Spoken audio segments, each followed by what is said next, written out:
Nothing quenches your thirst like cold seltzer. Hi, I'm Ken Rush, and I'm a visual artist living in Brooklyn. In the 1990s, I did a series of picture books for children.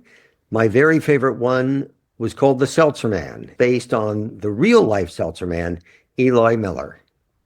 You see me in the clouds, my hat, my nose, and the truck is flying through the sky.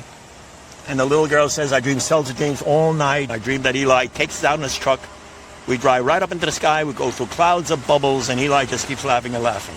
One of the remarkable things about Eli is he didn't just deliver seltzer. He would come in, he would sit down, he would have dinner with us, he would tell jokes, and he got to know my daughters and my wife. My truck is coming down Sackett Street, and the two little girls are waiting for me for the delivery.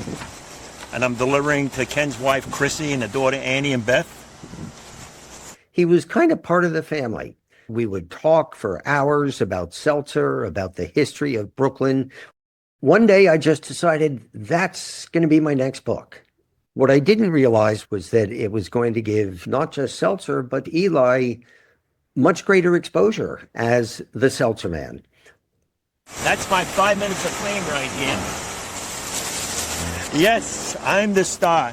And as you can see, it's all about me.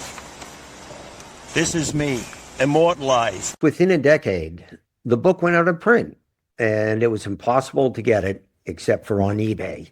You got a computer at home? Yeah. When you go on your computer, The Seltzer Man by Ken Rush, eBay, Amazon.com. To my delight and surprise, in 2023, I was notified by a new museum called the Brooklyn Seltzer Museum that they were very, very interested not only in Eli, of course, and his history, but in my book.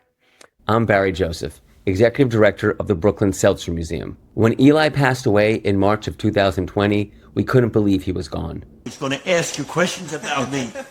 You tell him I'm a living legend. What can you tell him? As a museum, we are dedicated to preserving and promoting the effervescent history of seltzer water. Eli Miller is seltzer, and the book, The Seltzer Man, documents the man, the legend, more than anything. Eli passed away in 2020, and it was, I think, very tough for all of us who knew him and admired him. Problem is, the future is somewhat in doubt. No young people are coming into this business anymore. We're anachronisms. What can I tell you, man? It's not only bubbly water.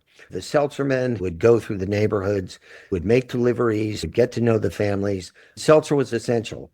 So for me, the validity of having a seltzer museum and preserving the memory of the tradition like Eli's is incredibly important. We are so excited to be working with Ken to bring his book back. We spent a year working with Simon & Schuster to figure out how to make this happen. So for a limited time, please join our crowdsourcing campaign. You can get a hard copy of the book, with proceeds going to the Brooklyn Seltzer Museum. You can also buy copies we'll gift to local libraries, ones you can gift to your friends and loved ones, and check out all the wonderful related swag. Jigsaw puzzles, coaster sets, mugs, posters, magnets, even t-shirts. All from Ken's original artwork. You can also get personalized signed copies by me and also tickets to our book release event. So please, join us in celebrating Eli, celebrating Ken, and helping us keep the effervescent history of seltzer from going flat. Awesome. As he drives away, he just laughs and laughs and laughs. And that's Eli the Seltzer Man, the story. My 77 years in a children's book. That's nice. 50 years after I'm dead, kids are going to be reading about Eli the Seltzer Man. We're anachronisms. What can I tell you, man?